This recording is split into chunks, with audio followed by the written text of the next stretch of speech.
আচ্ছা, মুশকিল হলো তো। সকাল সকাল ফোনে ডেটাটা অন করেছি কি করিনি, পর পর শুধু ফেসবুকের নোটিফিকেশন।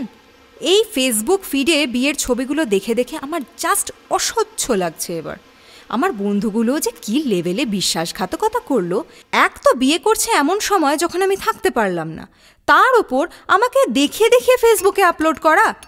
কষ্টে পাগল হয়ে যাব এবার আমি। না না, ভাববেন না আমি বিয়ের জন্য পাগল হয়ে উঠেছি, তাই শয়নে স্বপনে এই একই চিন্তা। যদিও সুযোগ পেলে বাড়িতে দিদা ঠাম্মারা টুক করে বিয়ের প্রসঙ্গটা এনেই ফেলে, তবু এই সেলিব্রিটি বিয়ের সিজনেও বিবাহ বন্ধনে আবদ্ধ হওয়ার কোনো ইচ্ছে আমার নেই। কিন্তু ওই পোলাও, মাংস, মাটন বিরিয়ানি, ভেটকির পাতুরি, নলেন গুড়ের সন্দেশ, এই সবের টানটা যে কি খারাপ না, কি বলবো আপনাকে। এভাবে কি আর থাকা যায়, তাও আবার এই ইডলি দোসার দেশে। আফটার অল বঙ্গ সন্তান তো, ছোট থেকেই যে পেটুক। এখনো মনে আছে ছেলেবেলায় এই নভেম্বর থেকে জানুয়ারির বিয়ের সিজনটার জন্য মুখিয়ে থাকতাম সারা বছর। অন্যান্য সিজনের বিয়ের নিমন্ত্রণটাও কম এক্সাইটিং কিছু ছিল না, কিন্তু আপনিই বলুন, গরমে কুলকুল করে ঘেমে খাওয়া যায় পেট পুড়ে? না না, ঘোর ষড়যন্ত্র। একবার তো গ্রীষ্মকালে আমার গ্রামে এক কাকুর বিয়েতে খেয়ে সে পরের দিন সকাল থেকে কি বেহাল দশা। গরমের চোটে মাত্র 2টো ভেটকির পাতুরি আর একটু মাটন খেয়েছিলাম, তাতেই শুরু হয়ে গেল উদর বিভ্রাট। সেই থেকেই হারে হারে টের পেলাম শীতকালের বিয়েই শ্রেষ্ঠ। হাজার হোক সাজগোজ, আনন্দ এইসবের থেকেও বিয়ে বাড়ির নিমন্ত্রণ রক্ষার আরো বড় মোটিভটা তো সে খাওয়া দাওয়াই, তাই না? ছেলেবেলায় বছরে কম বেশি 4-6টা বিয়ে বাড়ির নিমন্ত্রণ বাধা থাকতো, আর বাবা মা সেখানে নিমন্ত্রণ থাকুক আর নাই থাকুক আমার যাওয়া পাক্কা।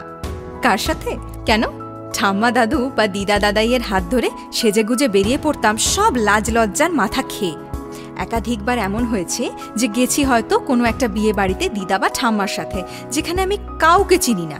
এদিকে সবাই আমাকে দেখতে পেয়ে হুটহাট গাল টিপে বলছে, কি রে কত বড় হয়ে গেছিস। তারপর যখন সত্যি বড় হয়ে গেলাম, নিমন্ত্রণের সংখ্যা কমতে লাগলো পুজোর জামা কাপড়ের মতো। কিন্তু ঠিক পুজোয় জামা পাওয়ার মতোই বিয়ে বাড়ির নিমন্ত্রণের এক্সাইটমেন্টটাও একই রকম রয়ে গেল। বাড়িতে বড় দাদা দিদিদের বিয়ে হতে লাগলো, সেই সূত্রেই আসতে শুরু করলো প্রেমপত্রের ঝড়। তখন আমি সবে 15। বড়দিদির বিয়েতে তো ওর এক বন্ধু আমাকে নাকি দেখে পাগলই হয়ে গেছিল। নেহাত বয়সে অনেক ছোট ছিলাম, তাই বেচারা বলে উঠতে পারেনি। এই বয়সটাতে যা হয় আর কি, বিয়ে বাড়ির খাওয়া দাওয়া সাজগোজের এক্সাইটমেন্টের সাথে যুক্ত হলো আর চোখে সুন্দর ছেলেদের দেখা, জুতো চুরি, ফুলসজ্জার রাতে বরবউয়ের ঘরের দরজায় টোকা মারা, সারা রাত কবিতা গানের আসর ইত্যাদির মজা। তারপর এক এক করে বন্ধুদের বিয়ে, সেগুলোর এক্সপিরিয়েন্স তো অবিস্মরণীয়। সেবার তো সোহিনীর বিয়েতে নিমন্ত্রিত বন্ধুদের মধ্যে আমি ছাড়া আর কেউই গিয়ে উঠতে পারেনি। এদিকে সেখানে বরবউ ছাড়া সবাই আমার অপরিচিত, আর ওদিন ওরা দুজনেই ব্যস্ত বিয়ের পিড়িতে। স্বভাবতই আমার সাথে আড্ডা মারার মতো কেউ নেই। এমন এম্বারাসিং সিচুয়েশনে তো ঠিক করে খাওয়াও যায় না। আজ যখন এই ছোট ছোট মজাগুলো থেকেও বঞ্চিত আর নিমন্ত্রণ পেয়েও যেতে পারি না, মনে হয় এই অচেনা শহরটা থেকে কাজকর্ম ছেড়ে দৌড়ে পালাই, একটা ফ্লাইট বুক করে টুক করে গিয়ে বিয়েগুলো অ্যাটেন্ড করে পেট পুরে খেয়ে আসি।